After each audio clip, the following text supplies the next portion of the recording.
Hello बच्चों, कैसे हो? उम्मीद करता हूँ बहुत अच्छे से होगे और अपना ख्याल रख रहे होगे। बच्चों ध्यान दो, आज हमारा सॉल्यूशन चैप्टर का आखिरी क्लास होगा। इसके बाद जो हमारा स्टार्ट होगा वो होगा इलेक्ट्रोकेमिस्ट्री, जो कि हमारा यूनिट 2 होगा। देन बच्चों हम लोगों ने सारे के सारे थ्योरी पोर्शन को कंप्लीट कर लिया है। न्यूमेरिकल्स पोर्शन की ओर हम चल रहे हैं, जिसमें हमारा न्यूमेरिकल्स पोर्शन किसका चल रहा है? कॉलिगेटिव प्रॉपर्टीज का। बच्चों मैं बहुत सोच समझ कर बहुत अच्छे क्वेश्चंस को क्या कर रहा हूँ, पिक कर रहा हूँ, जिससे आपको एक आइडिया हो जाएगा कि अगर इस तरह का क्वेश्चन आपके एग्जाम्स में आ जाता है तो आपको सॉल्व कैसे करना है। वैसे देखो बच्चों, क्वेश्चन का बहुत एक्चुअली समझ लो कि वेरिएशन ऑफ क्वेश्चंस बहुत ज्यादा है, ठीक है ना। मतलब अलग अलग तरह के बहुत सारे क्वेश्चंस हैं। अगर मैं सारे क्वेश्चंस को लेकर के बैठ जाऊं तो पूरा साल लग जाएगा मुझे खत्म करने में। क्यों? क्योंकि क्वेश्चंस बहुत है, अलग अलग बुक में अलग अलग बहुत तरह के क्वेश्चन है। पर उनमें से जो इंपॉर्टेंट क्वेश्चन है उनको मैंने पिक किया है और फिर मैं आपके लिए उसका सॉल्यूशन लेकर के आया हूं। देन बच्चों आपको ज्यादा से ज्यादा मेहनत करना है, आपको ज्यादा से ज्यादा क्वेश्चन बनाना है। हाँ, अगर आपका कोई क्वेश्चन नहीं बनता है देन आपको क्या करना है, आपको मुझे क्या करना है, व्हाट्सअप कर रहा हूँ सॉरी, कमेंट बॉक्स में मुझे क्वेश्चन लेकर के टाइप कर दो, मैं उसका सॉल्यूशन कर दूंगा। कल मुझे कोई मतलब एक कमेंट आया था कि सर मुझे पर्सनल गाइडेंस चाहिए, तो देखो आप मुझे मेल कर दो ना, जरूरी नहीं है ना कि आपको मेरा फोन नंबर ही चाहिए। आप एक बात बताओ, अगर मैं फोन नंबर दूंगा ऐसे ही मुझे बहुत सारे कॉल्स आने लगेंगे, तो आप अगर मैं एक कॉल्स पे भी अगर मैं 10-10 मिनट या 5 मिनट भी दूं, और अगर कुल मिलाकर अगर मेरे पास हर दिन 15 से 20 अगर कॉल आ जाते हैं तो फिर मेरे पास टाइम ही नहीं बचेगा वीडियोस बनाने का। एक्चुअली सच बताता हूँ बच्चों, अभी मैं तुरंत अपने कोचिंग सेंटर से घर आया हूँ भागा भागा, क्योंकि मैं आपके लिए वीडियो बना सकूं। क्योंकि मैं चाह तो रहा हूं कि हर दिन 2 वीडियो डालूं, एक 12th का और एक 11th का, लेकिन देखो ना हो नहीं पाता क्योंकि समय ही नहीं बचता, या फिर जब मतलब कि शूट करने आना चाहता हूं तो लाइट कट जाता है। तो हर एक चीज को देखते हुए मुझे ना अपना टाइम को मैनेज करना पड़ रहा है, ठीक है ना बच्चों। तो आपको भी थोड़ा सा समझना होगा कि मैं कॉल पे बात नहीं कर सकता। हाँ, मैं एक काम और क्या कर सकता हूँ, मैं इंस्टाग्राम का एक ग्रुप बना देता हूँ, ठीक है, जिसमें आप मुझे क्या कर सको, आप मुझे सीधा मैसेज कर सको, मैं आपको उसका रिप्लाई कर दूंगा। तो मैं बहुत जल्दी आपके लिए इंस्टाग्राम का ग्रुप भी बना करके लिंक आपको अपने डिस्क्रिप्शन बॉक्स में छोड़ दूंगा, ठीक है ना। तो चलिए बच्चों, ज्यादा बातें ना करते हुए शुरू करते हैं अपने सेशन को। लेकिन सबसे पहले अगर आपको मेरा सेशन अच्छा लग रहा हो, लाइक कर देना बच्चों, ठीक है ना, ये बहुत जरूरी है, मुझे मोटिवेशन मिलता है कि मैं अच्छा काम कर रहा हूँ, ठीक है ना। देन कमेंट कर देना, आपके दिल में जो भी है जरूर कमेंट करना, ठीक है, और शेयर कर देना बच्चों, ठीक है, और सब्सक्राइब तो कर ही देना, ठीक है, ताकि मेरा सब्सक्राइबर अगर बढ़ेगा तो हमको भी अच्छा लगेगा और आपको भी अच्छा लगेगा कि आप इतने अच्छे चैनल पे पढ़ाई कर रहे हो, है ना। जुड़ो मुझसे, है ना। चलिए तो स्टार्ट करते हैं अपने सेशन को। और ये रहा हमारे स्क्रीन पर हमारा फर्स्ट क्वेश्चन। एक्चुअली शायद क्या मैंने इसे होमवर्क दिया था क्या?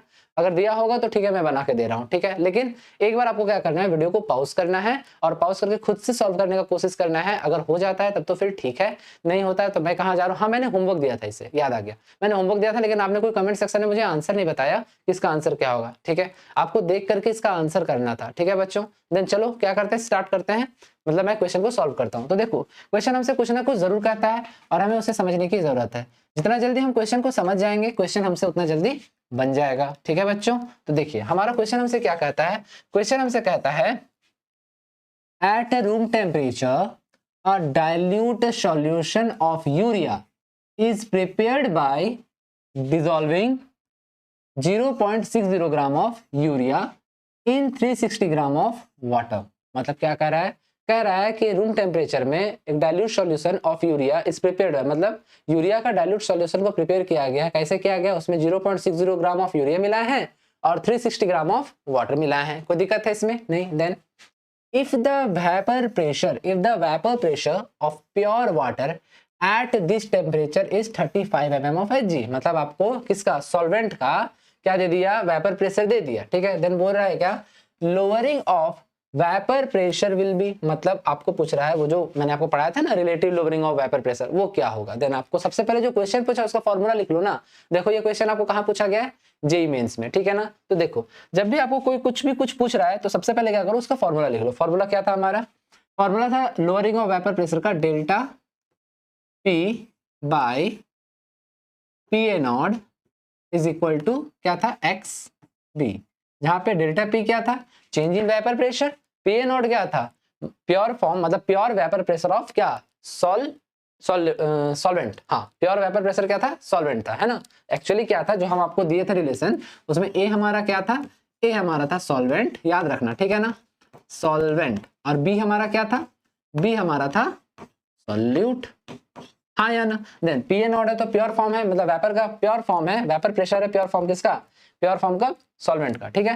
देन यहाँ मोल फ्रैक्शन ऑफ क्या है, मोल फ्रैक्शन एक्स भी क्या है, देखिए सॉल्यूट है तो सॉल्यूट, ठीक है। यहाँ तक तो कोई दिक्कत नहीं, ये हमारा फॉर्मूला था और हमको इसी में पुट करना है। देन सबसे पहले हम क्या देखेंगे, ये तो हमको मिल गया क्वेश्चन हमको पता चल गया क्या पूछ रहा है, ठीक है। अब हमें क्या करना है, अब हमें पहुंचना है अपने गिवन डाटा, मतलब जो डाटा गिवन है उसको उसकी तरफ, ठीक है। देन ध्यान दो डाटा क्या गिवन है, चलिए एक एक करके हम लोग गिवन डाटा को समझते हैं बच्चों, है ना। देखिए क्या दिया हुआ है, दिया हुआ है कि यूरिया कितना है 0.60 ग्राम, तो हम यहाँ लिख सकते हैं गिवन मास ऑफ क्या, यूरिया कितना दिया है बच्चों, गिवन मास ऑफ यूरिया 0.60 ग्राम, कोई दिक्कत है इसमें नहीं।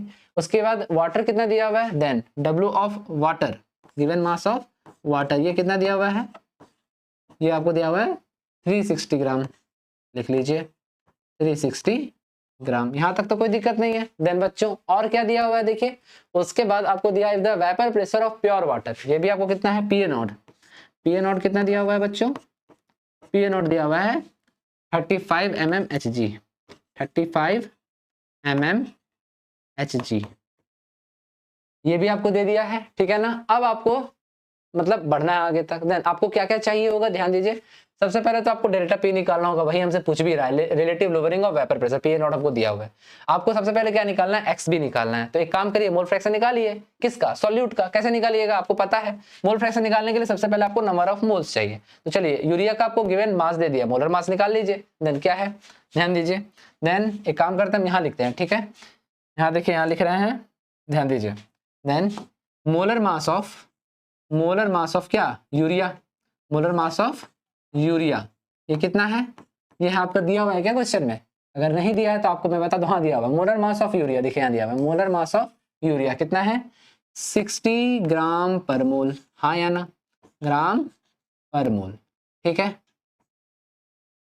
60 ग्राम पर मोल, यहाँ तक तो कोई दिक्कत है नहीं। चलिए उसके बाद वाटर का तो आपको पता ही होगा, मोलर मास क्या होता है, molar mass of water H2O कितना होगा, ये होगा 18 ग्राम पर मोल। अब एक काम करिए, आप जल्दी से स्क्रीनशॉट ले लीजिए ताकि हम आगे बढ़ सकें। ले लीजिए, ले लिए तो जरा ध्यान दीजिए। अब हम थोड़ा सा मिटाएंगे, ठीक है। अभी हम डाटा मिटा दे रहे हैं क्योंकि देखो जगह तो मेरे पास इतना ही है, इससे ज्यादा जगह तो है नहीं, यहाँ तो आपको ऑप्शन भरा पड़ा है। देन ध्यान दो, यहाँ देखो। देन हमको गिवन मास, मोलर मास मिल चुका है। देन हम क्या निकालेंगे, number of moles of urea, number of moles of urea निकालेंगे। देखो एक एक करके बढ़ रहे हैं, ध्यान से बढ़ना।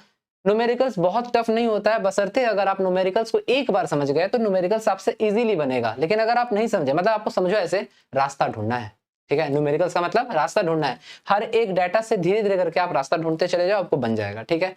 तो चलिए देखिए क्या है, number of moles of urea निकालने के लिए क्या करना होगा, गिवन मास कितना है 0.60 डिवाइडेड बाय मोलर मास कितना है 60, हाँ या ना, ग्राम से ग्राम कट जाएगा, मोल बचेगा, सीधी सी बात है। देन कितना आ जाएगा बच्चों, ये आ जाएगा आपका, देखिए यहाँ से पॉइंट उड़ा दीजिए तो 600 हो जाएगा, एक जीरो से एक जीरो कट जाएगा, 1/10 और उसके बाद फिर क्या हो जाएगा 0.01, ये आएगा आपका क्या, ये आ गया आपका number of moles of urea, ठीक है। अब चलिए अब हम क्या करते हैं, अब हम निकालने का कोशिश क्या करेंगे, अब हम निकालेंगे क्या, number of moles of water, ठीक है। नंबर ऑफ मोल्स ऑफ क्या निकालेंगे, वाटर, ये कितना आएगा देखिए ध्यान दीजिए, कितना है, गिवन मास कितना है 360 ग्राम डिवाइडेड बाय 18 ग्राम पर मोल, ग्राम से ग्राम फिर से कैंसिल आउट हो जाएगा, मोल बचेगा, कितना बार में कट जाएगा बोलिए, 18 2 36 20, तो यहाँ क्या आएगा 20, ठीक है ना। यहाँ आया 0.01 मोल, ठीक है, और यहाँ क्या आएगा 20 मोल, ठीक है। जल्दी से स्क्रीनशॉट ले लीजिए, फिर आगे चलते हैं, ले लीजिए। देन बच्चों अब हम लोग आगे चलते हैं, अब हम थोड़ा यहाँ मिटाएंगे, ठीक है। ये सब का काम अब हमारा हो चुका है क्योंकि नंबर ऑफ मोल्स मिल चुका है, तो हम क्या करते हैं, हम इधर मिटाते हैं, ठीक है। ये पूरा का पूरा मिटा दे रहे हैं, ठीक है, ध्यान दीजिएगा आप, ठीक है। अब आपको क्या निकालना है, XB मतलब मोल फ्रैक्शन ऑफ यूरिया निकालना है, सॉल्यूट निकालना है। देन हम यहाँ सीधा लिख रहे हैं क्या, ध्यान दीजिएगा, इस बार हम फिर से कलर चेंज कर देते हैं, क्या देखिए, सॉरी व्हाइट से नहीं करते हैं, येलो से ही करते हैं। देन अब क्या है, देखिए यहाँ से सीधा यहाँ कर रहे हैं, इसे धीरे धीरे करके देखिएगा कि हम कहाँ से कहाँ जा रहे हैं, ठीक है ना, बताइएगा नहीं तो आपको दिक्कत हो जाएगा, समझिएगा इस चीज को। देन अब देखिए, अब हम आगे आ जा रहे हैं यहाँ पे। देन एक्स ऑफ क्या निकालना है हमको, यूरिया निकालना है, एक्स ऑफ यूरिया निकालना है। हम नंबर ऑफ मोल्स इसलिए नहीं हटाए क्योंकि फिर हम तो भूल जाएंगे ना, इसीलिए एक बार हम डाटा लिख लेते हैं फिर मिटा देंगे। देन जब हमको एक्स ऑफ यूरिया निकालना है तो हमको इसको ऊपर रखना होगा, तो क्या हो जाएगा 0.01 डिवाइडेड बाय क्या हो जाएगा, याद है ना मोल फ्रैक्शन का formula Na divided by Na plus Nb। Then Na हमारा क्या है, Na है हमारा वाटर, ठीक है, लेकिन चूंकि हमको Nb निकालना है, यहाँ सॉल्यूट हमारा B है, देन Nb लिखे और फिर क्या Na प्लस Nb लिखेंगे। तो क्या है यहाँ पे 20 प्लस 0.01, देन आपके पास यहाँ क्या आया, ध्यान दीजिए 0.01 डिवाइडेड बाय 20.01। देन जब आप इन दोनों को मतलब डिवाइड करोगे यानी कि कैलकुलेशन करोगे तो आपको मिलेगा 0.0049। ये आपका क्या आ गया, ये आ गया आपका XB। देखिए ये क्या आ गया, XB आ गया, ठीक है ना, एक्स ऑफ यूरिया आ गया। ठीक है बच्चों, अब कुछ करना ही नहीं है, अब हम लोग फॉर्मूला में सीधा पुट करेंगे। ठीक है, ध्यान दीजिए। तो अब हमको क्या निकालना है, यही क्या रिलेटिव लोअरिंग पूछा था ना। देन देखिए डेल्टा P बाय क्या P naught is equal to XB, ये तो हम लोग का फॉर्मूला था, ये देखिए यहाँ पे। देन फिर से क्या करते हैं, हम सीधा पुट कर दें यहाँ पे, ठीक है, सीधा हम पुट कर दें यहाँ पे PA बाय PA नॉट, सीधा पुट कर दें क्योंकि हमारे पास तो सारा डाटा है। देन अब हम लोग क्या करते हैं, सीधा पुट कर देते हैं। ठीक है, देखिए क्या हो जाएगा, ध्यान दीजिए क्या हो जाएगा, PA नॉट की जगह पे कितना लिख देंगे 35, देखिए है ना 35, PA नॉट यही था ना। देन 35 और यहाँ क्या हो जाएगा हमारा 0.00049। देन ये 35 इधर चल जाएगा। Then delta P is equal to क्या हो जाएगा 0.00049 मल्टीप्लाई बाय 35। तो अब क्या आ जाएगा डेल्टा P का वैल्यू देखिएगा। Then delta P is equal to हो जाएगा, जब आप इसको मल्टीप्लाई करोगे तो आपको मिलेगा 0.017। ये हमारा क्या आ जाएगा, आंसर आ जाएगा। ठीक है, देखिए तो कोई ऑप्शन आ रहा है क्या, वैसा आ रहा है ना, कौन सा है देखिए तो, कौन सा है देखिए तो, सी नंबर 0.017 mm ऑफ Hg हमारा आंसर आ गया। जल्दी से स्क्रीनशॉट ले लो बच्चों, फिर आगे चलते हैं, ले लो। तो चलिए बच्चों, हमारा स्क्रीन पर ये रहा सेकंड नंबर क्वेश्चन। ठीक है, हम लोग इसको पहले क्या करते हैं, समझने का कोशिश करेंगे और उसके बाद फिर सॉल्व करेंगे। ठीक है ना, देखिए क्वेश्चन हमसे पक्का 2 या 3 बार तो कहता ही है। तो चलिए एक एक करके हम इसको पहले एक बार समझते हैं, क्वेश्चन को एक बार समझने का कोशिश करते हैं। तो क्या है, अ सॉल्यूशन कंटेनिंग कितना 6 ग्राम, देखिए डाटा को हम गोल करते चले जाएंगे। ठीक है ना, 6 gram of solute dissolve in कितना 250 ml of water give an osmotic pressure of कितना, ऑस्मोटिक प्रेशर कितना दिया हुआ है 4.5 atm। ठीक है ना, एट कितना टेम्परेचर कितना है 27 डिग्री सेल्सियस। देन पूछ रहा है क्या, कैलकुलेट दी बॉइलिंग पॉइंट। देखिए आप सवाल पूछ दिया, क्या पूछ दिया, calculate the boiling point of the solution, क्या है the molar boiling point elevation constant for water is कितना 0.52 डिग्री सेल्सियस पर 1000 ग्राम। यहां तक तो कोई दिक्कत नहीं है। तो चलिए सबसे पहली बात क्या है, आपको जो पूछा है ना पहले उसका आप फॉर्मूला लिख लो। क्या पूछा है, बॉइलिंग पॉइंट। बॉइलिंग पॉइंट को किससे हम लोग डिनोट करते थे, टीबी से, हाँ या ना। तो चलिए फॉर्मूला में हम लोगों ने क्या पढ़ा है, फॉर्मूला में हम लोगों ने पढ़ा है delta TB is equal to TB minus TB naught. पढ़ा है या नहीं पढ़ा है। देन आपको पूछा क्या है, आपको पूछा है टीबी, आपको क्या पूछा है कि टीबी क्या है, बॉइलिंग पॉइंट क्या है। तो आप क्या करोगे, टीबी को यही रहने दो, इसको इधर ले जाओ। तो क्या हो जाएगा, टीबी इज इक्वल टू क्या हो जाएगा डेल्टा टीबी प्लस क्या टीबी नॉट। देन ये आपका पहला चीज हो गया, आपको पता चल गया कि आप किस फॉर्मूला में डालोगे तो आपको क्या मिलेगा, आंसर मिलेगा, है ना। चलो ये फॉर्मूला में हमको अपने वैल्यूज को पुट करना है तो हमको आंसर मिल जाएगा। क्वेश्चन से हमको पता चल चुका है कि कौन सा फॉर्मूला लगना है। इसके अलावा delta TB is equal to का हमने एक और फॉर्मूला भी पढ़ा है। कौन सा फॉर्मूला है वो, ध्यान दीजिए। देखिए ये जितने भी न्यूमेरिकल्स आप देख रहे हो ना, ये आपको फॉर्मूला ओरिएंटेड ही है, मतलब आप फॉर्मूलाज के जरिए ही आंसर तक पहुंच जाओगे। बस खाली दिमाग लगाओ कि आपको किस रास्ते पे चलना है। फॉर एग्जाम्पल मैं आपको न्यूमेरिकल्स के लिए एक एग्जाम्पल समझाता हूँ, 2 मिनट के लिए मेरा इस बात को सुनना, ठीक है ना, फिर आपको न्यूमेरिकल्स इजी लगने लगेगा। देखो अगर आप किसी भी जगह पे रहते हो, देन आप मान के चलो कि वहां का कोई फेमस चौक है, या एक काम करते हैं आप जहां भी रहते हो वहां से अगर आपको रांची जाना है, पटना जाना, आप जहां भी जाना चाहते हो, मतलब रांची पटना या आसपास का कोई भी आप सिटी ले लो, आप जाना चाहते हो, ठीक है। तो आपसे कोई पूछा कि आप वहां तक कैसे जाओगे, तो आपके दिमाग में क्या चलता है, रूट, कि हम किस रूट के जरिए जाएंगे कि हमको इजी भी पड़ेगा, मतलब किलोमीटर्स भी कम पड़ेगा और मेरा पेट्रोल भी बचेगा और बहुत आसान, मतलब आराम से मेरा जर्नी कंप्लीट हो जाएगा। तो रूट खोजते हो ना, तो बस ये रूट ही है, मतलब आप समझ लो कि आपसे पूछ रहा है और आपको कुछ हिंट भी दे रहा है। देन आपको अपना रूट ढूंढना है कि कैसे हम इजीली वहां तक पहुंच जाएं। क्लियर है, तो चलिए ध्यान दीजिए। देन डेल्टा टीबी आपको समझ में आ रहा है ना मैं क्या कहना चाहता हूँ, ठीक है ना। Then delta TB is equal to, एक फॉर्मूला और हमने पढ़ा है केबी इंटू एम, ठीक है ना। और यहाँ पर केबी दिया हुआ है या नहीं, बोलिए दिया है ना, केबी का तो वैल्यू यहाँ पे दिया है। अब चलिए, अब हमको पता चल गया कि हमारा कौन कौन सा फॉर्मूला लगने वाला है, क्लियर है। अब हम क्या करेंगे, अब हम डाटा को देखेंगे और डाटा के जरिए क्या करेंगे, हम अपने यहाँ तक मतलब इस रूट तक आने का कोशिश करेंगे। तो चलिए क्या है, सबसे पहले हम क्या लिखेंगे, अपना वही अपना गिवन डाटा। देन हमारा गिवन डाटा क्या है, गिवन हम मान लेते हैं, हम यहाँ मान लेते हैं, ठीक है ना, क्या कि जो सॉल्यूट है, कौन सॉल्यूट जो है उसको हम मान लेते हैं कि वो ए होगा, और सॉल्वेंट, सॉल्वेंट को हम क्या मान लेंगे, सॉल्वेंट को हम मान लेंगे कि हमारा सॉल्वेंट क्या होगा, बी होगा। यहां तक तो कोई दिक्कत नहीं है बच्चों, क्लियर है। चलिए आगे देखते हैं। देन अब हमारा क्या क्वेश्चन क्या कर रहा है, solution containing 6 gram of solute, ठीक है ना, मतलब आपको यहाँ पे मास दे दिया है। देन हम यहाँ क्या कह सकते हैं, देन हम यहाँ कह सकते हैं WA इज इक्वल टू कितना है, 6 ग्राम। कोई दिक्कत है बच्चों, नहीं। Then dissolve in 250 ml of water, मतलब आपको यहाँ पे सॉल्वेंट का क्या दे दिया है, वॉल्यूम दे दिया। Then volume of B is equal to कितना है, 250 ml।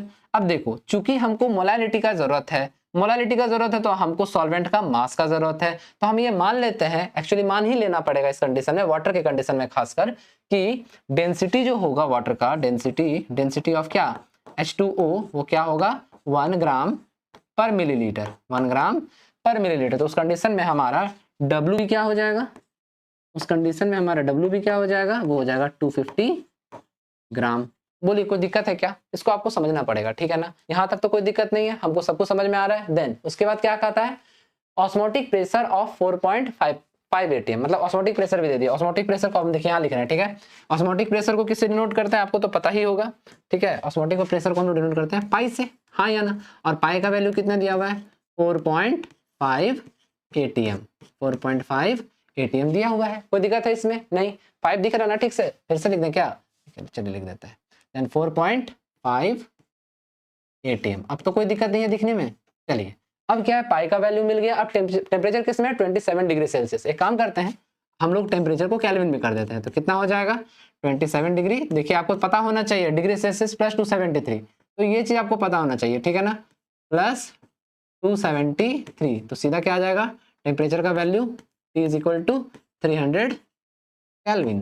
बोलिए कोई दिक्कत है क्या, अच्छे से समझ में आ रहा है ना, यहाँ तक तो कोई दिक्कत नहीं होता। ये तो हमने डाटा को लिख लिया है, ठीक है। उसके अलावा आपको क्या दिया हुआ है, उसके अलावा आपको केबी भी दे दिया है। ये जो केबी है ना, मोलर एलिवेशन कांस्टेंट, वो भी आपको मिला हुआ है। वो कितना है, केबी इज इक्वल टू कितना है, 0.52 डिग्री सेल्सियस, ठीक है ना, डिग्री सेल्सियस। यहाँ तक तो किसी तरह का कोई दिक्कत नहीं है, अच्छे से समझ में आ रहा है। चलिए अब हम लोग एक काम करते हैं, अब इसको आगे बढ़ाते हैं, मतलब सॉल्व करने का कोशिश करते हैं। हमको क्या क्या चाहिए, देन सबसे पहले हमको क्या चाहिए, मोलालिटी चाहिए। क्या चाहिए, मोलालिटी, ताकि हम डेल्टा टी भी निकाल सकें, क्लियर है, ताकि हम यहाँ तक पहुंच सकें। तो डेल्टा टी भी निकालने के लिए क्या चाहिए हमको, मोलालिटी चाहिए, क्योंकि के भी हमको दिया हुआ है।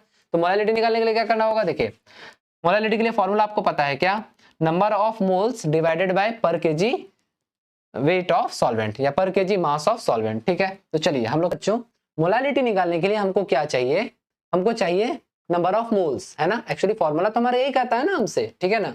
तो देखो देन नंबर ऑफ मोल्स हम निकालेंगे कैसे, तो देखो हमारे डाटा से ही हमारा नंबर ऑफ मोल्स निकलेगा। क्यों, क्योंकि अगर मोलालिटी का हम फॉर्मूला को देखें तो क्या कहता है, number of moles of solute divided by पर केजी मास ऑफ सॉल्वेंट, यही कहता है ना। ध्यान से समझना हम कहना क्या चाहते हैं। देन अगर आप नंबर ऑफ मोल्स निकालने जाओगे तो सॉल्यूट का आपको गिवन मास दिया है, मोलर मास दिया नहीं, और सॉल्यूट है क्या ये भी आपको पता नहीं है, ना कि आपको सॉल्वेंट के बारे में कुछ पता है। लेकिन हाँ आपको एक चीज जरूर पता है, क्या, पाई, है ना, मतलब osmotic pressure. Then osmotic pressure का फॉर्मूला क्या था बच्चों, आपको याद होगा क्या था, ऑस्मोटिक प्रेशर का फॉर्मूला था हमारा pi into V is equal to क्या, NRT, ये फॉर्मूला था ना हमारा, pi into V is equal to NRT, ये फॉर्मूला था, हाँ या ना बच्चों।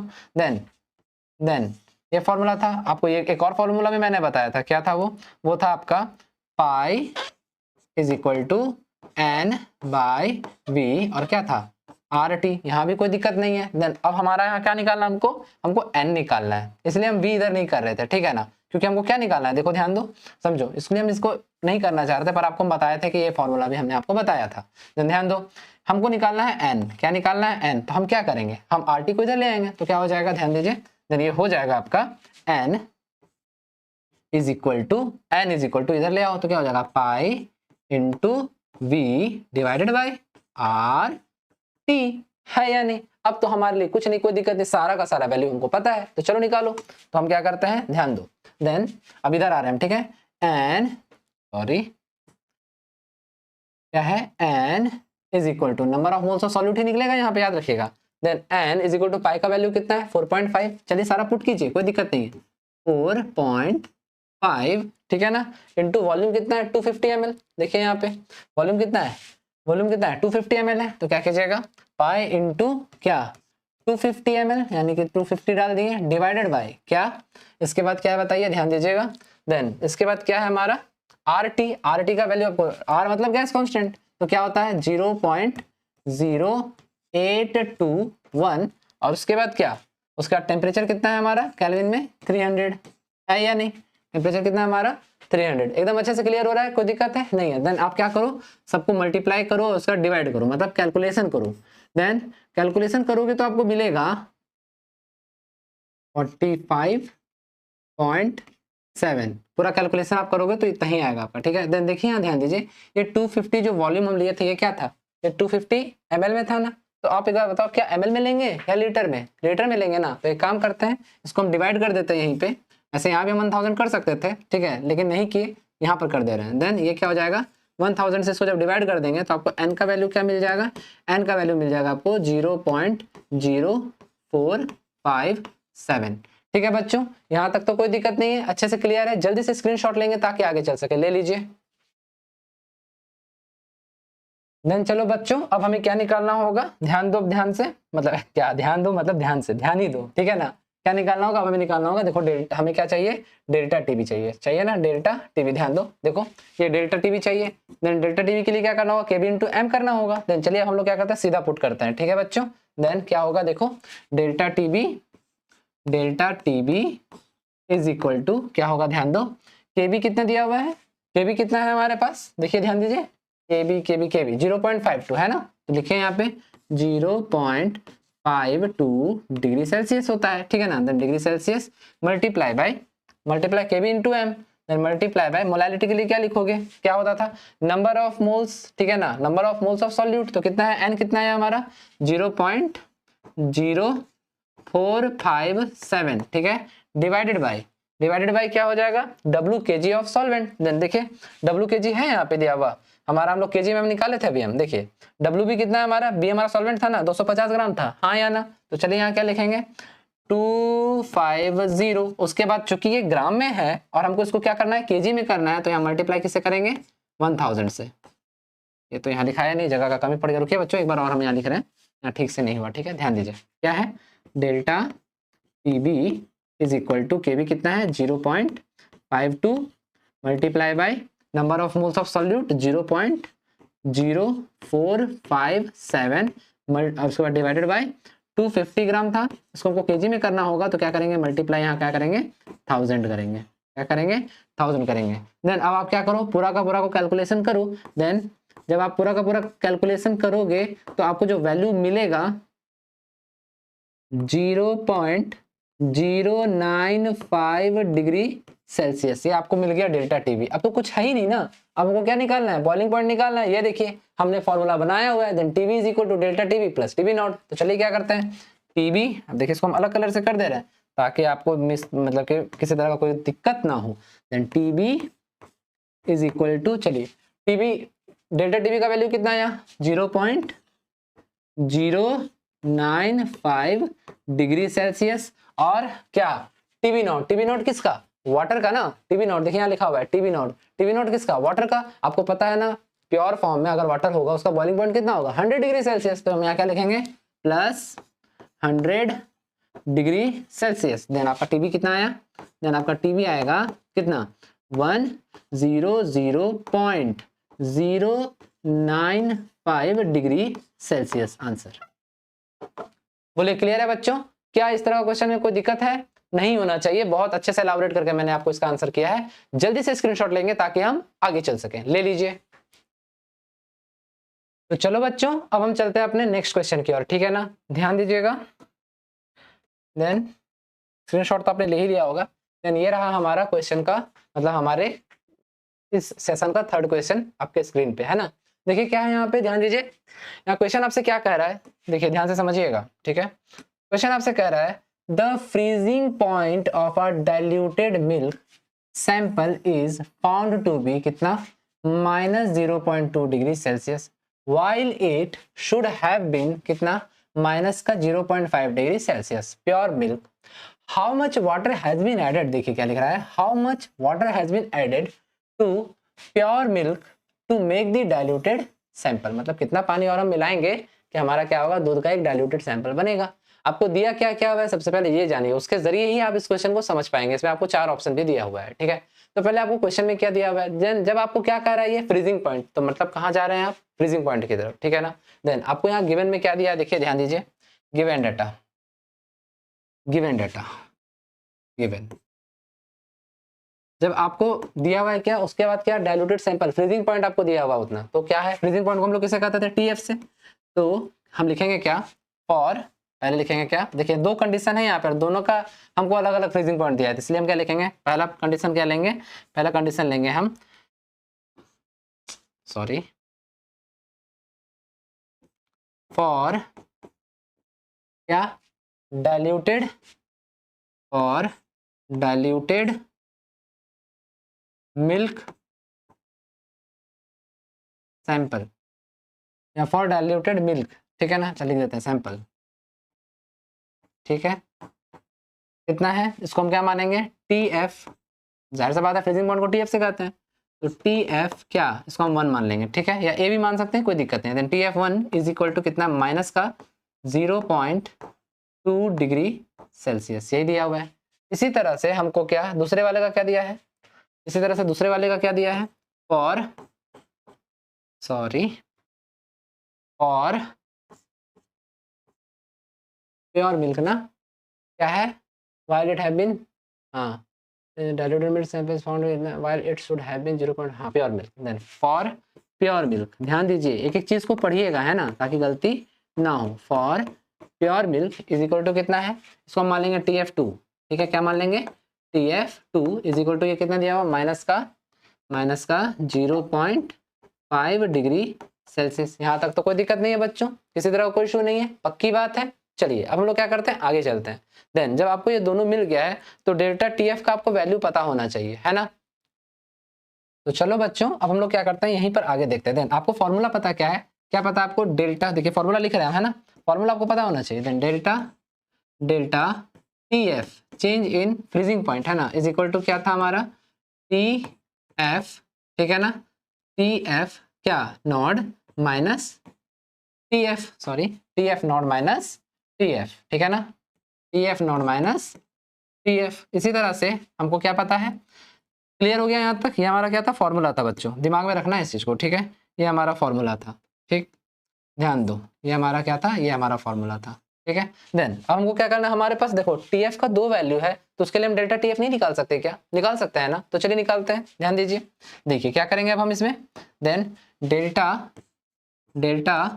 TF1 इज इक्वल टू, अब देखिए जरा ध्यान दीजिए, दूध हो या पानी हो, उसका जो आपका प्योर फॉर्म का TF0 क्या है, प्योर फॉर्म का सॉल्यूशन है। देन प्योर फॉर्म के, एक्चुअली प्योर फॉर्म का सॉल्यूशन नहीं है, वो प्योर फॉर्म में है। देन प्योर फॉर्म में जब होगा तो उसका जो फ्रीजिंग पॉइंट होगा वो हमेशा क्या होगा, 0 डिग्री सेल्सियस, ठीक है ना। देन यहाँ हम क्या लिखेंगे, 0 डिग्री सेल्सियस माइनस, यहाँ पर क्या है, माइनस का 0.2 डिग्री सेल्सियस, तो हम यहाँ लिखेंगे क्या, माइनस का 0.2 डिग्री सेल्सियस। अब देखें यहाँ पे माइनस और माइनस क्या हो जाएगा, प्लस हो जाएगा, और बचेगा क्या हमारे पास, डेल्टा TF1 क्या आएगा, डेल्टा TF1 आएगा कितना, 0.2 डिग्री सेल्सियस। कोई दिक्कत है इसमें, नहीं होना चाहिए। देन बच्चों इसके बाद हमको क्या निकालना है, फिर इसी तरह से हमको क्या निकालना है, डेल्टा TF2 निकालना है, जाहिर सा बात है, उसके लिए भी वही फॉर्मूला लगेगा। तो अब सीधा लिख दें क्या, कि delta TF2 is equal to, ये देखो जैसे ये माइनस माइनस प्लस हुआ, वैसे ये भी यहाँ पर देखो माइनस 0.5 डिग्री सेल्सियस है, तो ये भी माइनस माइनस क्या हो जाएगा,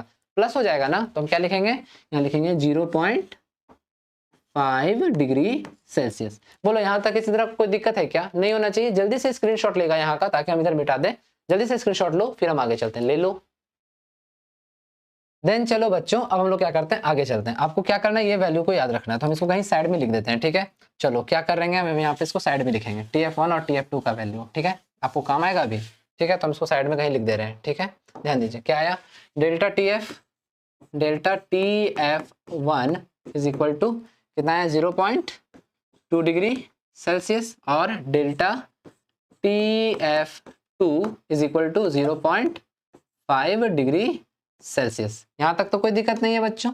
देखो हम इसको यहाँ क्या कर दिए, साइड करके अंडरलाइन करके रख दे रहे हैं, क्योंकि अभी काम आएगा। अब हम इधर पूरा मिटा दे रहे हैं, ठीक है, क्योंकि अभी हमको अब इसका जरूरत है, ध्यान दो। देन जब फ्रीजिंग पॉइंट का बात हो रहा है, तो हमारा तो मेन जो फॉर्मूला है उसको तो हम भूल ही नहीं सकते। मेन फॉर्मूला हमारा क्या है, उसको भी हम यहीं पर लिख रहे हैं, ठीक है, ध्यान दीजिएगा। क्या है, delta TF is equal to KF into M। ये तो हमारा मेन फॉर्मूला था, हाँ या ना, तो इसको तो हमको लिखना ही पड़ेगा। देन अब हम क्या करेंगे, अब हम फॉर्मूला में पुट करेंगे डेल्टा TF के लिए, KF का वैल्यू और M। तो देखो ध्यान दो क्या होगा, ध्यान से देखो, delta of TF1 is equal to क्या, KF, तो लिखेंगे यहाँ पे KF, ठीक है, KF इंटू मोलैलिटी के लिए फॉर्मूला आपको पता है, number of moles of solute, या फिर given mass of solute divided by molar mass of solute, और उसके बाद क्या, उसी के साथ multiply W kg of solvent. तो हम यहाँ क्या लिखेंगे, W ऑफ मिल्क, क्या लिखेंगे, दूध है ना हमारा solute, W of milk divided by molar mass of क्या, मिल्क, मोलर मास ऑफ क्या लिखेंगे, मिल्क लिखेंगे, ठीक है। उसके बाद इनटू क्या, W ऑफ क्या, H2O, तो हम इसको लिखेंगे W1 ऑफ क्या, H2O, क्योंकि दोनों में ही हमको पानी मिलाना है। इसको क्या करते हैं हम, इसको मान लेते हैं इक्वेशन 1। इसी के साथ क्या करेंगे, अब हम डेल्टा TF2 लिखेंगे, ध्यान दीजिएगा। देन डेल्टा, खाली हम फॉर्मूला में पुट करें, ध्यान दीजिए, TF2 इज इक्वल टू क्या हो जाएगा, KF आया ना, इनटू क्या, W ऑफ फिर से क्या होगा, मिल्क, दूध ही तो है दोनों ही कंडीशन में, milk divided by molar mass of क्या, मिल्क, हाँ या ना। उसके बाद क्या हो जाएगा, इनटू W ऑफ 2 ऑफ क्या, H2O। यहां तक तो कोई दिक्कत नहीं है, इसको हम क्या मान लेते हैं, इक्वेशन 2। अब एक काम करो, अब यहाँ पर हम क्या लिखेंगे, अब हम करते हैं क्या, दोनों को डिवाइड कर देते हैं। तो क्या लिखेंगे, इक्वेशन 1 डिवाइडेड इक्वेशन 2। कोई दिक्कत है, तो चलिए डिवाइड कर देते हैं, ठीक है। तो चलिए हम लोग क्या करते हैं, यहीं पर डिवाइड कर दे रहे हैं हम, ठीक है, बार बार कितना लिखेंगे, फिर मिटाना पड़ेगा, तो हम यहीं पर क्या कर रहे हैं, डिवाइड कर दे रहे हैं, ध्यान दीजिए। देन इनके बीच में हम डिवीजन लगा रहे हैं, ठीक है। अब जब हम डिवीजन लगा दिए हैं, तो आपको क्या क्या मिल रहा है, ध्यान दीजिए। सबसे पहले तो थोड़ा सा हम मिटा देते हैं, क्योंकि इक्वल टू के इस साइड, ठीक। चलिए देखिए, अब हम डिवीजन लगा दिए हैं, तो आपको यहाँ क्या है, delta TF1 divided by delta TF2। KF और KF क्या हो जाएगा, KF और KF क्या हो जाएगा, कट जाएगा, ठीक है। ये भी तो आपका सेम ही होगा। देन ये भी कट जाएगा, ये भी कट जाएगा, ये भी कट जाएगा, और ये भी कट जाएगा। बचेगा क्या, W1H2 और W2H2। ये W2 ऊपर चला जाएगा, हाँ या ना, बिल्कुल जाएगा। देन आपके पास क्या आ रहा है, ध्यान दीजिए। देन आपके पास रिलेशन क्या बन के आ रहा है, ध्यान से देखिएगा, अब यहीं पर तो सारा खेल है। देन देखिए, डेल्टा TF1 कितना आया था, 0.2 डिग्री सेल्सियस। डेल्टा TF2 कितना आया था, 0.5 डिग्री सेल्सियस। तो हम सीधा इसके लिए लिखते हैं क्या, डेल्टा TF1 आया था 0.2 डिवाइडेड बाय TF2 कितना था 0.5, और ये W2 ऊपर चला गया, तो क्या लिखेंगे हम, W2 ऑफ क्या, H2O, और डिवाइडेड बाय W1 ऑफ क्या, H2O। देखिए आपके पास मतलब कि एक रिलेशन बन के आ रहा है, ध्यान दीजिएगा। देन हम क्या करते हैं, इस पॉइंट को हटा देते हैं। अगर हम पॉइंट को हटा देंगे तो ये कितना बन के आएगा, देखिए यहाँ हम लिख रहे हैं, ठीक है। जल्दी से स्क्रीनशॉट लीजिए, तो जल्दी से स्क्रीनशॉट लीजिए, ले लीजिए, ले लिया। अब देखो हम यहाँ मिटा रहे हैं, ठीक है ना, आप लोग साथ ही साथ लिखते चलना। देखो काहे कि हमको जगह का कमी पड़ रहा है, तो हम यहाँ पर मिटा रहे हैं, ध्यान दो, ठीक है। अब देखो तो कितना आ रहा है, अब हम इसको सीधा यहाँ लिख देते हैं, इसी चीज को हम यहाँ लिख दे रहे हैं, ये पॉइंट हट चुका है। देन क्या आ रहा है हमारा, W2H2O डिवाइडेड बाय क्या, W1H2O इज इक्वल टू क्या, 2/5, ये आया। अब आप एक काम करो, आप W1H2O के रिस्पेक्ट में लिखो, तो ये W1 इधर आ जाएगा और ये 2/5 इधर आ जाएगा, तो ये उलट जाएगा, ये भी तो उलट जाएगा। तो क्या बनेगा यहाँ, देखिए ध्यान दीजिए, ये आपको बन के आएगा क्या, कि W1H2O इज इक्वल टू क्या होगा, 5/2 ऑफ W2H2 O। अब देखिए यहाँ से आपका रिलेशन निकलेगा सीधा साधा। देखिए मतलब क्या हो रहा है, ध्यान से समझिएगा। W1 यहाँ 1 यूनिट है और W2 वहाँ कितना यूनिट है, 5/2। 5/2 को अगर आप डेसिमल में लिखो तो कितना आएगा, 5/2 को अगर आप डेसिमल में लिखो तो आएगा 2.5।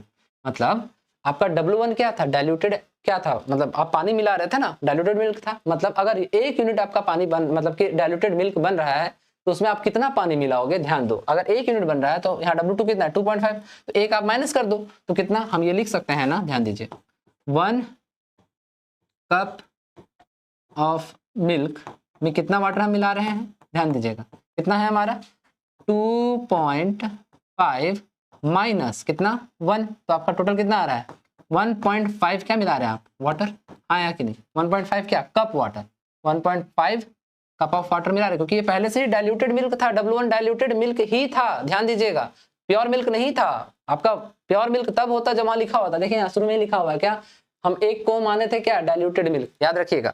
देन ये डाइल्यूटेड मिल्क 1 कप कब बन रहा है, जब हम कितना मिला रहे हैं, 1.5 कप ऑफ वाटर क्या कर रहे हैं, हम मिक्स कर रहे हैं, ठीक है ना, 1.5 कप ऑफ वाटर क्या कर रहे हैं, हम मिक्स कर रहे हैं, ध्यान दीजिएगा, ठीक है। अब देखिए आपका आंसर में यहाँ कितना है, यहाँ दिया हुआ है। देन आप क्या कीजिए, इसको डबल कीजिए, क्योंकि देखिए ये पॉइंट में आ रहा है अभी भी आपका। देन अब आप क्या कीजिए, इसको लिखिए 2 कप ऑफ, अपने आप आपको आंसर मिल जाएगा, 2 कप ऑफ मिल्क, ठीक है ना, 2 कप ऑफ मिल्क में आपको कितना मिलेगा, ये ठीक इसका डबल हो जाएगा, 1.5 इंटू 2 तो कितना 3 कप ऑफ वाटर। ध्यान से देखिए, देन आपको क्या मिल रहा है, देखिए समझ गए बच्चों क्या आया, 2 कप्स, एक्चुअली कप नहीं होगा यहाँ पे, 2 कप्स होगा, 2 कप्स ऑफ मिल्क कितना 3 कप्स ऑफ वाटर। मतलब 2 कप दूध में हमने कितना, मतलब कितना वाटर हमने मिलाया है, मतलब 2 कप हमको जो मिला मिल्क उसमें कितना मिला है, 3 कप्स ऑफ वाटर मिला है। देखिए यहाँ पर कोई आंसर है क्या ऐसा, ऑप्शन नंबर कितना, देखिए बताइए तो कितना है ऑप्शन नंबर, देखिए 3 cup of water to 2 cups of pure milk, यही हो गया हमारा। Then option number D is correct answer. बोलिए समझ गए अच्छे से, क्लियर है, कोई दिक्कत है इसमें, नहीं है ना, जल्दी से स्क्रीनशॉट लेंगे ताकि आगे चल सकें, ले लीजिए, ले लिया स्क्रीनशॉट, चलिए तब आगे बढ़ सकते हैं। देन चलिए अब हम चलते हैं अपने इसके और नेक्स्ट क्वेश्चन की ओर, ठीक है बच्चों। अगर आपको समझ नहीं आया होगा ना ये क्वेश्चन, ऐसे समझ में आना चाहिए, पर अगर नहीं आया होगा तो एक बार मुझे कमेंट कर देना, मैं आपको एक बार और समझा दूंगा, वैसे वीडियो को आप पीछे करके भी देख सकते हो, ठीक है ना। देखिए अब चलिए ध्यान दीजिए, अब हमारे पास क्या है, अब क्वेश्चन है the correct relationship between the boiling point of very dilute solution क्या है ऑफ AlCl3, क्या है हमारे पास AlCl3, ठीक है, जिसको हम T1 कहेंगे, एंड CaCl2 जिसको हम T2 कहेंगे, having the same molar concentration. मतलब AlCl3 और CaCl2 का मोलर कॉन्सेंट्रेशन बिल्कुल सेम है, ठीक है। मोलर कॉन्सेंट्रेशन का मतलब जो भी आपका हमारा आएगा क्या, मोलालिटी सब सेम है, ठीक। देन यहाँ पर आपको पूछ रहा है क्या, आपको पूछ रहा है कि यहाँ करेक्ट रिलेशनशिप बताओ चारों में कौन सा होगा। तो हमारे पास क्या क्या है पहले इसको ध्यान देते हैं, ठीक है। हमारे पास डाटा में दिया है क्या, गिवन क्या दिया है, गिवन में हमारे पास फर्स्ट कंपाउंड है AlCl3 और दूसरा कंपाउंड कौन है CaCl2, ठीक है। और आपको यहाँ क्या दिया है, बॉइलिंग पॉइंट दिया है। देन बॉइलिंग पॉइंट का फॉर्मूला क्या होता है बच्चों, उसको भी तो दिमाग में रखना है, क्या होता है delta TB is equal to, चूंकि वांट ऑफ फैक्टर हम लेने बोले हैं आपको, है ना, तो क्या होगा I इंटू, और होगा ही क्योंकि देखिए आयनिक फॉर्म में टूटेगा, ठीक है ना, I into KB into M। अब देखिए यहाँ पर अगर आपको सब कुछ अलग अलग होता तो आपको सबका वैल्यू निकालना पड़ता है, लेकिन चूंकि देखिए मोलर कॉन्सेंट्रेशन आपका सभी में दोनों का सेम बताया, तो मतलब हम मोलर कॉन्सेंट्रेशन को कांस्टेंट मान लेते हैं, M इज इक्वल टू क्या मान लेते हैं, M के लिए हम क्या ले लेते हैं, मान लेते हैं M कांस्टेंट हो गया, और KB तो हमारा कांस्टेंट पहले से ही है, हाँ या ना। दोनों को हटा देंगे तो हमारे पास रिलेशन क्या आएगा, दोनों को हटा देंगे तो हमारे पास रिलेशन क्या आएगा कि delta TB is directly proportional to van't Hoff factor, यही आएगा ना, अगर हम सारे के सारे कांस्टेंट वैल्यू को हटा दे तो।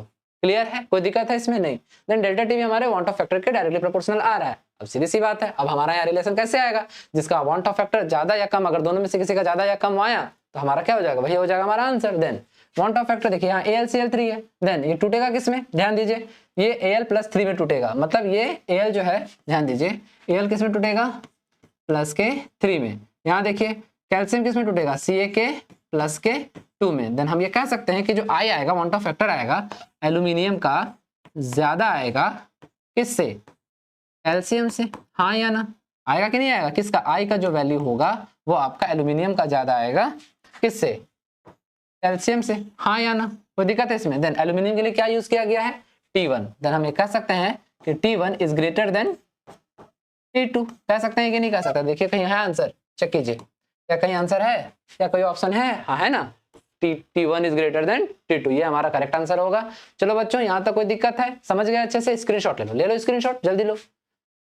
तो चलो बच्चों, आज जो है आज का लेक्चर हम लोग अब यहीं तक रखते हैं, ठीक है। इसके आगे का जो लेक्चर है हम लोग अब इलेक्ट्रोकेमिस्ट्री से कंटिन्यू करेंगे। अब हर दिन जो है मेरा 11 और 12 दोनों का back to back videos upload होता चला जाएगा। हाँ, किसी दिन अगर लाइट का या इंटरनेट का इशू हुआ तो अलग बात है। देन बच्चों, और अगर आपको मेरा एक्सप्लेनेशन मतलब खासकर जो मैं एक्सप्लेन कर रहा हूँ, क्या अगर आपको अच्छा लग रहा है तो प्लीज लाइक कर देना। बार बार देखो मैं कह रहा हूँ लाइक कर देना, क्योंकि आप जितना लाइक करोगे ना मुझे उतना मोटिवेशन मिलेगा और मैं उतनी ही ताकत के साथ क्या करूंगा, वीडियो बनाऊंगा, ठीक है। आप नहीं करोगे तो मुझे लगेगा मैं अच्छा से एक्सप्लेन नहीं कर रहा। अपने आप में लगता है बच्चों, क्योंकि टीचर्स ऐसे ही होते हैं, उनको भी चाहिए होता है आपका प्यार, ठीक है ना। अगर हम मेहनत कर रहे हैं तो आपका एक लाइक, आपका एक सब्सक्राइब और आपका शेयर बहुत मायने रखता है हमारे लिए, ठीक है बच्चों। देन मिलते हैं अगले वीडियो में। राम राम जी।